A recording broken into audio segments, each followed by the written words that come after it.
আমি এখন দাঁড়িয়ে আছি টিপুরদি। এখানে টিপুরদি সৌদি গার্মেন্টসের পাশেই কঙ্কা ব্রিজ কোম্পানির আগুন লাগছে সকাল 9টার দিকে। এখন প্রায়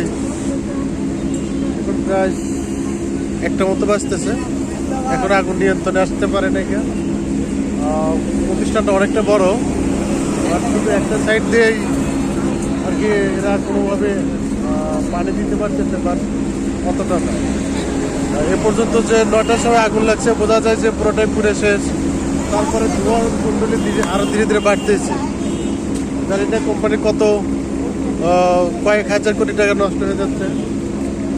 ফায়ার সার্ভিসের 3টে বেশি গেছে, তার মধ্যে 3টাই নষ্ট।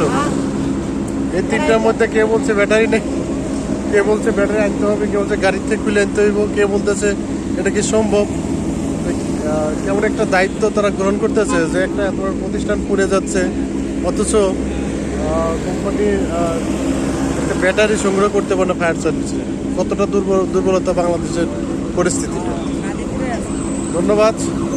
আসলেই অনেকটা খারাপ লাগছে।